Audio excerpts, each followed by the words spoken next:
acá en los países latinoamericanos, España especialmente, Inglaterra, en el siglo XV, XVI, o sea, para poder evolucionar Europa y llegar a ser el sistema que hoy es el capitalismo como tal, tuvo que coercionar a los países latinoamericanos, tuvo que violentar a los países latinoamericanos, ¿verdad? Toda la riqueza que había acá, el oro, la plata, fue llevada a Europa y a raíz de eso ellos pudieron financiar sus propias empresas y pudo evolucionar el sistema capitalista, que hoy lo vemos 2012, ¿verdad? O sea, estamos viendo el capitalismo 2012, pero no vemos el origen del capitalismo, cómo se dio en esos años, en el siglo XV, XVI, ¿verdad? Otra de las cosas que quería comentar era cuál es entonces el valor del trabajador, cuánto vale el trabajador. Porque, por ejemplo, aquí en Guatemala, dígame si no hay explotación o qué es lo que uno quiere, qué es lo que quiere el guatemalteco, qué es lo que quiere el trabajador. Vivir bien, tener un sistema de salud o tener un salario mínimo que no le permite ir a un médico, que no le permite satisfacer sus necesidades básicas por lo menos. Y eso el capitalismo no lo da. Otra cosa, las empresas te hacen trabajar de lunes a domingo. Te hacen trabajar de lunes a domingo porque yo he trabajado en ese tipo de empresas, ¿verdad? Donde te pagan horas extras.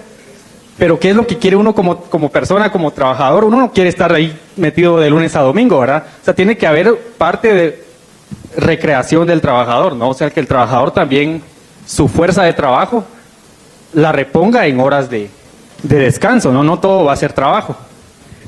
Cuando se debate de sistemas económicos, se debate de las dos formas. O se compara el socialismo teórico con el capitalismo teórico. Fue lo que intenté hacer yo. Es decir, el socialismo, no entré en casos concretos, después puse un ejemplo. Pero el socialismo teórico se debate contra el capitalismo teórico.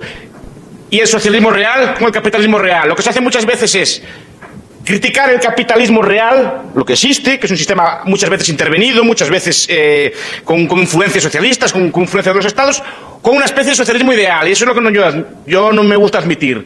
Muchas veces nos critica al capitalismo real desde parámetros utópicos e ideales. No.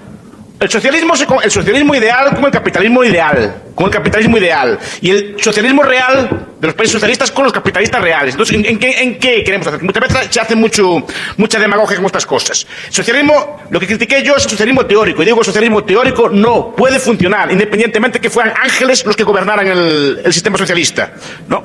Y no puede funcionar por lo que estuve diciendo, por el cálculo, porque un sistema socialista que tenga cualquier tipo de ejército, que tenga cualquier tipo de aparato estatal, necesita necesariamente explotar al trabajador. Es el primero. Entonces comparemos uno con uno, y cuando me resuelvan el problema del cálculo, cuando me resuelvan este tipo de cosas, podemos empezar a hablar, y eso vale para cualquier forma socialista, angélica, tiránica o lo que sea. Dos, la idea de que los países capitalistas se hicieron ricos por las colonias no es correcta.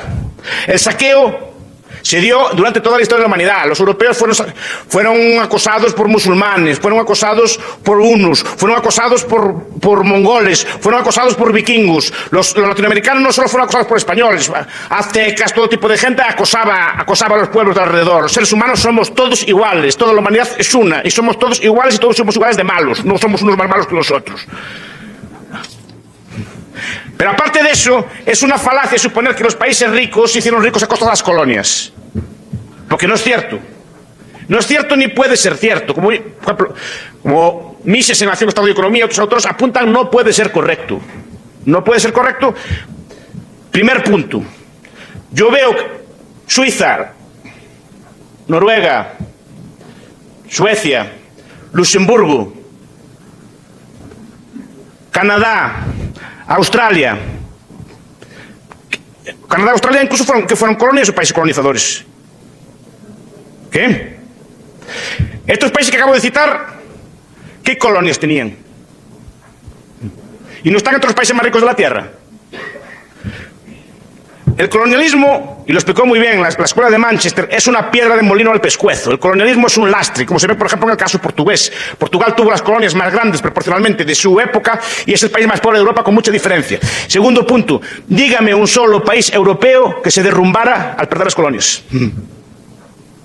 Dígame un solo país europeo o colonizador que se derrumbara al perder las colonias. Mire, ya le pongo un ejemplo nada más. El caso de España, porque las colonias son un lastre. De hecho, por ejemplo, Inglaterra tenía colonias, pero no invertía en sus colonias. Tienen los datos ahí. creo que es Lionel Robbins que lo historia. No, Gran Bretaña prefería invertir en Argentina o en el Brasil o en Rusia antes que invertir en sus propias colonias. Las colonias es una cosa de prestigio político, es una cosa de imperio, es una cosa del Estado, es una cosa socialista. Porque el socialismo también está en el país socialista, ¿eh? Es decir, que hubo guerras también imperialistas. Es decir, pero aparte de eso, el colonialismo no da riqueza ninguna. El oro y la plata que se quitaron de América, ¿saben para qué valió? Para subir los precios en Europa. Para nada más. Para nada más. Para crear inflaciones de caballo en Europa, para financiar guerras. Para nada más. No desarrolló ningún país europeo. De hecho, se desarrolló mucho más países europeos sin colonias que España con sus colonias todas que tenía. No le valió de nada. Porque la colonia normalmente, económicamente, es un lastre. Y tercero, habla usted de los salarios mínimos. ¿Cuánto vale un trabajador? Mire, el trabajo, nos guste o no nos guste, es una mercancía. Ustedes mismos lo valoran como mercancía. Ustedes cuando escogen entre un taxi y un autobús están valorando el trabajo de ese trabajador. Está diciendo si valoran o no el trabajo de manejar un carro o no. Entonces, ¿un trabajador cuánto vale? Vale lo que decide los demás que vale. Si eso cubre un mínimo o no, pues no lo sé. Usted hablaba de que el trabajo es duro. Yo no sé cómo era aquí antes. Yo sé, en Galicia, mi abuelo, que en paz descanse, trabajó de los 9 años. Desde los 9 años. Trabajaba en la conserva, en el campo, con los animales y cultivando la tierra, y desde los 9 años. Pero él no andaba a protestar. Y no había domingos, ¿eh? No había domingos. Mi abuelo nunca conoció un domingo. Hasta muy mayor conoció un domingo. Porque los animales, los animales comen todos los días. No sé si algunos de ustedes tienen antepasados en el campo, pero los animales comen todos los días y hay que cuidarlos todos los días. Y hay que ordeñar las vacas, lo que sea, todos los días. No había descanso. Ahora, gracias a que la ahorró, gracias a que hizo cálculo económico, ya mi padre y yo ya pudimos trabajar de otra forma. Pero gracias a él, yo se lo agradezco. Pero aún así mi abuelo, aún estando mal, cada día de su vida estaba mejor, porque veía que el país iba prosperando y que iba avanzando y que el sistema económico era el único que había.